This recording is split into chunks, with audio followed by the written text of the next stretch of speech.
जब हम प्लेन में सफर करते हैं तो क्या सफर करने से पहले हम पायलट के पास जाते हैं और पायलट को ये बोलते हैं कि आप हमें अपना ट्रेनिंग सर्टिफिकेट दिखाओ या आप हमें अपना लाइसेंस दिखाओ। नहीं ना, हम सीधा जाते हैं, प्लेन में बैठते हैं और हम पायलट के ऊपर भरोसा विश्वास रखते हैं कि वो हमें एक जगह से दूसरी जगह बिना किसी दिक्कत परेशानी के पहुंचा देगा। इसी तरीके से जब हम ट्रेन में सफ़र करते हैं, तो क्या हम ट्रेन में सफ़र करने से पहले इंजन की तरफ या ट्रेन ड्राइवर के पास जाते हैं कि हम उससे ये बोलते हैं कि आपको कितने साल का एक्सपीरियंस है, हमें उसका कोई लेटर दिखाओ या अपने लाइसेंसेस दिखाओ? नहीं ना, हम सीधा ट्रेन में बैठते हैं, हम ट्रेन ड्राइवर के ऊपर भरोसा करते हैं कि हाँ, वो हमें ठीक-ठाक एक जगह से दूसरी जगह पहुँचा देगा। जब हमें बस में ट्रैवल करना होता है, तो हम सीधा बस में चढ़ते हैं और तसल्ली से बैठ जाते हैं। तो इसका मतलब हम बस ड्राइवर के ऊपर भरोसा करते हैं, ना कि हम पहले उसके पास जाते हैं और उसको ये बोलते हैं कि आप मुझे अपना लाइसेंस दिखाओ। ऐसा हम नहीं करते। इसी प्रकार जब हम कोई कैब बुलाते हैं, तो सीधा हम ऐप के थ्रू कैब बुलाते हैं, कैब में जाकर बैठते हैं, कैब के जो पासवर्ड होता है या कोड होता है, वो बताते हैं और हमें यह भरोसा होता है कि ये कैब ड्राइवर हमें ठीक-ठाक एक जगह से दूसरी जगह पहुँचा देगा। सेम वे हमने ऑटो बुलाया, ऑटो में बैठे और हमने बिना कोई लाइसेंस देखे या बिना उसका ये एक्सपीरियंस पूछे कि हाँ, तुम्हें ऑटो चलाना आता भी है या नहीं, हम तसल्ली से बैठते हैं और हमें यह भरोसा कर लेते हैं कि हाँ, ये हमें एक जगह से दूसरी जगह बिल्कुल सेफ़ली पहुँचा देगा। पर फ्रेंड्स, जब भी बात आती है खुद की, खुद के करियर की, खुद के पैशन की, हम खुद पर ही भरोसा नहीं कर पाते। वो समय पर हम बहुत दूसरे लोगों की तरफ देखते हैं। हम बहुत सारे मोटिवेशनल स्पीकर्स की तरफ जाते हैं। हम बहुत सारे एक्सपीरियंस लोगों की तरफ जाते हैं। यानी खुद के ऊपर भरोसा हम नहीं कर पाते। सो फ्रेंड्स, मेरा सिंपल सा मानना ये है, ना तो समय आपके अकॉर्डिंगली होगा, ना चीज़ें आपके अकॉर्डिंगली होंगी।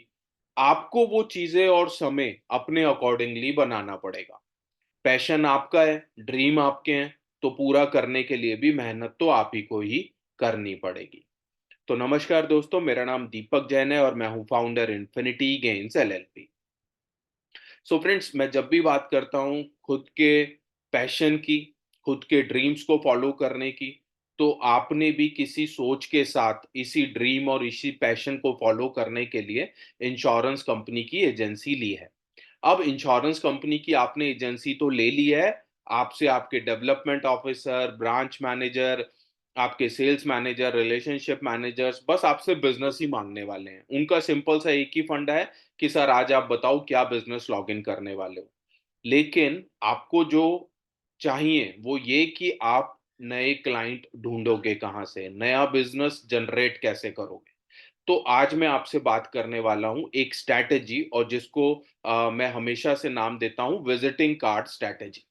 बहुत सिंपल सी स्ट्रैटेजी है विजिटिंग कार्ड, हम सबको पता है क्या होता है। हम सब जैसे ही बिज़नेस स्टार्ट करते हैं, तो हम अपना विजिटिंग कार्ड तो ज़रूर बनवाते भी हैं।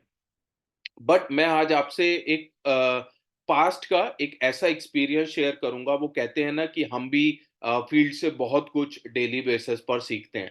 तो ऐसा ही आज एक एक्सपीरियंस मैं आप लोगों के साथ शेयर करने वाला हूँ। तकरीबन ये 2013 के आसपास की बात है। दिल्ली में ही रीजनल ऑफिस हुआ करता था कंपनी का, जहाँ पर मैंने 15 साल काम किया कॉर्पोरेट करियर में। तो वहीं का एक इंसिडेंस आज आप लोगों के साथ मैं शेयर करूँगा।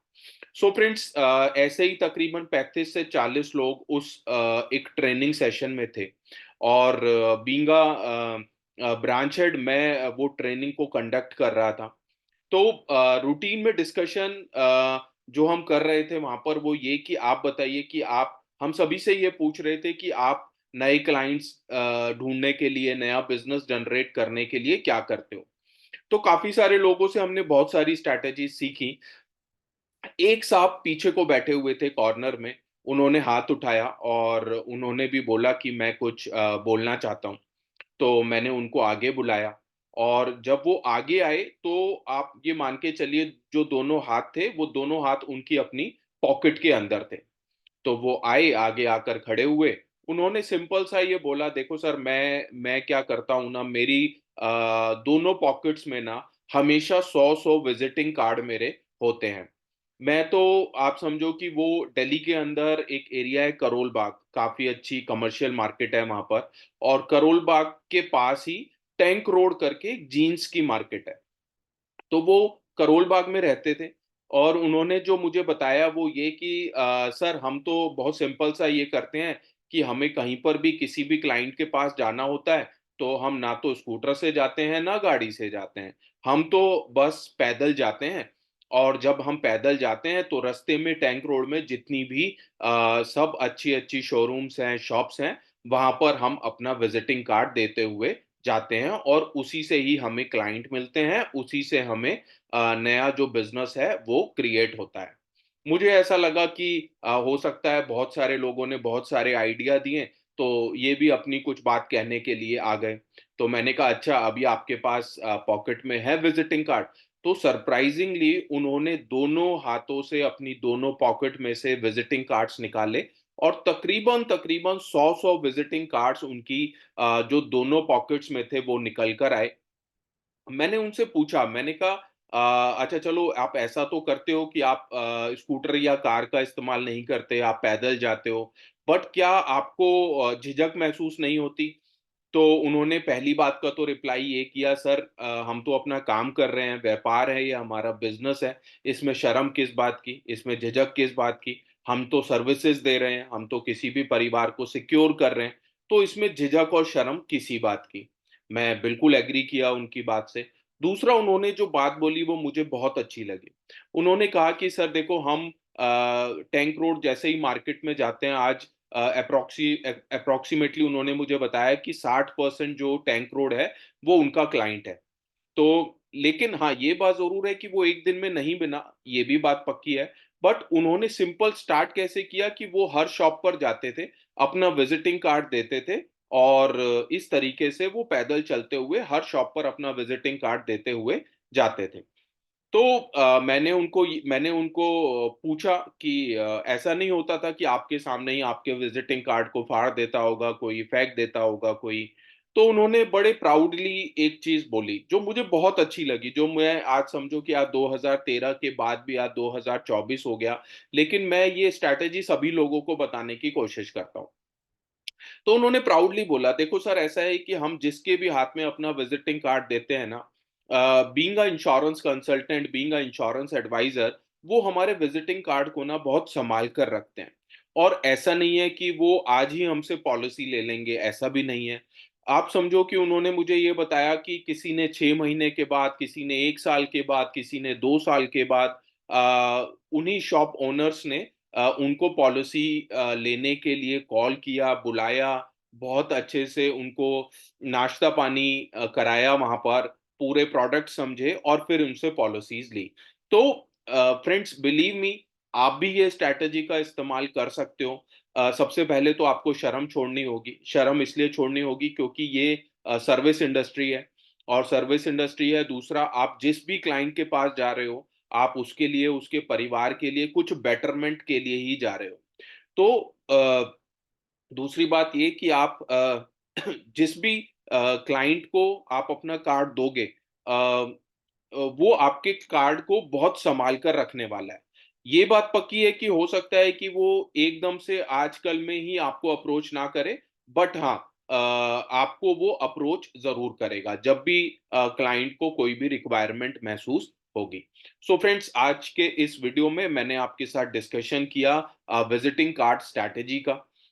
तो अगर आपने एजेंसी ले ली है, तो मेरा तो सजेशन हमेशा ये होता है कि 100-200 विजिटिंग कार्ड ना बनवाकर इकट्ठे 5,000 या 10,000 विजिटिंग कार्ड बनवा लो।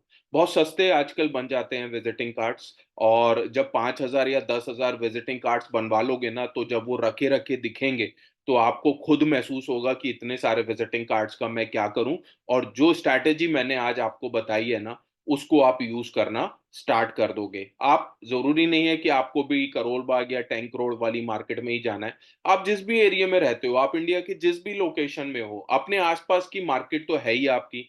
आप किसी भी दिन निकलो और तसल्ली से आप एक-एक शॉप पर अपना इंट्रो देते हुए जाओ और मैं आपको ये एश्योरेंस देता हूँ कि आपके विज़िटिंग कार्ड को कोई फाड़ने वाला नहीं है, कोई फेंकने वाला नहीं है।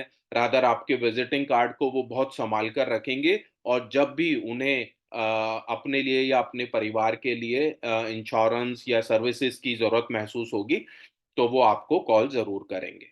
सो फ्रेंड्स, उम्मीद करता हूँ कि आपको ये जो बिज़नेस स्ट्रैटेजी है, विज़िटिंग कार्ड स्ट्रैटेजी जो मैंने अपने एक्सपीरियंस से आप लोगों के साथ शेयर किया, आपको ज़रूर पसंद आई होगी। स्ट्रैटेजी पसंद आई है, वीडियो पसंद आया है तो प्लीज़ लाइक ज़रूर कर दीजिएगा और चैनल पर नए हैं तो सब्सक्राइब भी ज़रूर कर लीजिएगा।